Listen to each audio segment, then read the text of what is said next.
The World Cup is supposed to be simple. You pick a country, scream at a referee, pretend you understand goal differential, and emotionally attach yourself to a man named Rodrigo for 3 weeks. That is the tradition. But this year, something different is happening. The World Cup came to America, and America is not just hosting it, America is being adopted by 48 different countries at the same time. This is the biggest World Cup ever. 48 teams, 12 groups, 104 matches. This ain't a tournament. This is March Madness with passports. And I love it because America is finally learning how to World Cup. We're chanting, we're waving flags, we're pretending we know every player before the tournament started. Growth. But soccer culture is different. American football fans might yell for 8 seconds, wait for a commercial, then argue about the truck ad. Soccer fans yell for 45 minutes straight and somehow blame the referee for generational trauma. That's culture. American fans are out here like, wait, why is the clock counting up? And soccer fans are like, because life is pain. And now American cities are getting thrown into this.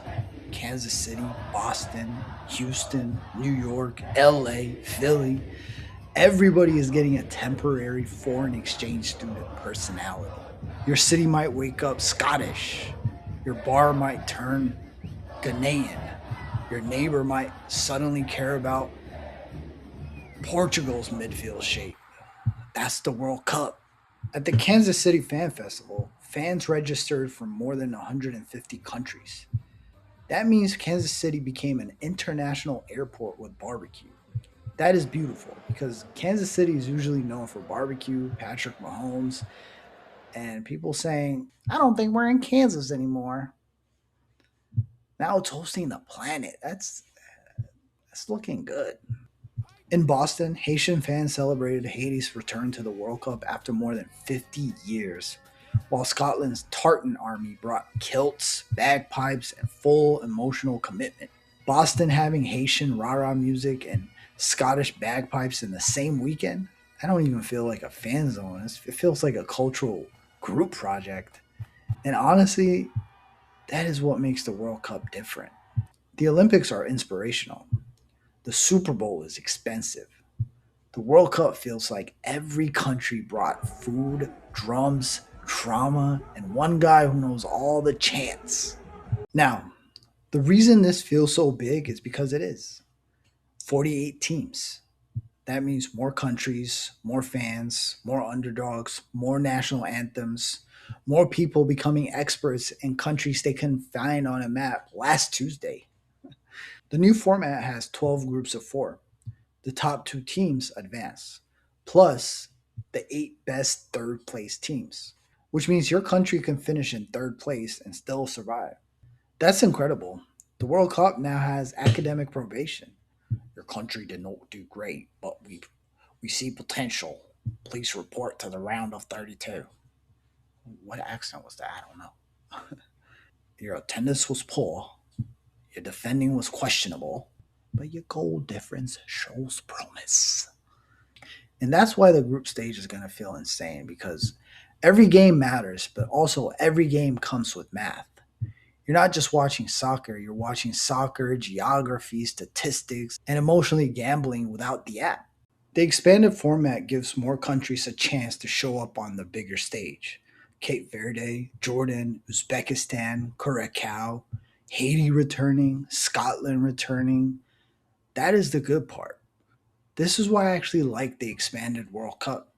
Yeah, it might be too big. Yeah, FIFA probably did it because they looked at money and started breathing heavy. But more countries means more people get that one moment, that one goal, that one upset, that one cousin in the group chat saying, I told you we were nice. And for immigrant families, diaspora communities, African fans, Caribbean fans, Asian fans, that matters. Because when your country makes the World Cup, it's not just sports, it's proof of life. You exist. It's the whole family suddenly becoming tactical analysts. Your auntie doesn't know the offside rule, but she knows the referee is corrupt. She knows it. And she's right. Somehow, she's always right. And I think this is where Americans misunderstand soccer. People think soccer growing in America means we all have to become European. No, America does not need to become Europe. America just needs to get invited to the global group chat. The World Cup is one of the few events where a random match can make an American city feel connected to the rest of the world. One neighborhood is watching Mexico, another's watching Haiti, another's watching Scotland, another's watching Brazil, and somebody in Ohio just became a Cape Verde fan because the jerseys look clean and they got a lot of talent in that country, if you know what I'm saying. That is how soccer grows here. Not by forcing Americans to call it football overnight. Not by yelling at people because they don't understand the 4-2-3-1 formation, but by giving them one dramatic group stage match and letting them become unbearable naturally. That's the process. First, you watch, then you pick a team, then you learn one player, then you start yelling things like the problems are fullbacks. Bro, last week you thought fullback was a breakfast order. The best part of the World Cup is random allegiance. You start the tournament neutral, then one country scores a late winner, the camera cuts to the crying fan, and suddenly you're like, I would die for these people. You don't know the capital, you don't know the language, but for 3 weeks, that is your nation. You are from the Netherlands, and that's the tradition.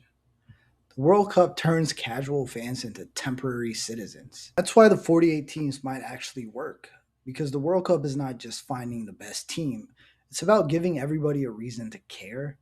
And in America, that matters because this country is already full of the world.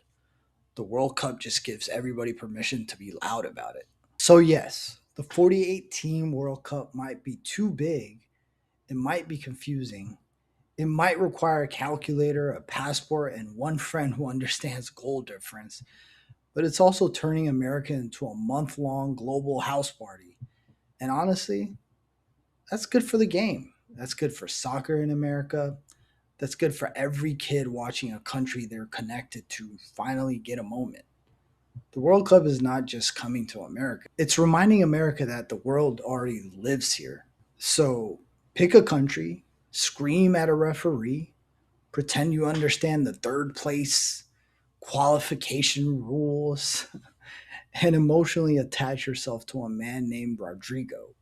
That is the tradition. Like, comment, subscribe, and tell me which country you adopted into your city. I would love to know. A lot of people get going crazy out there.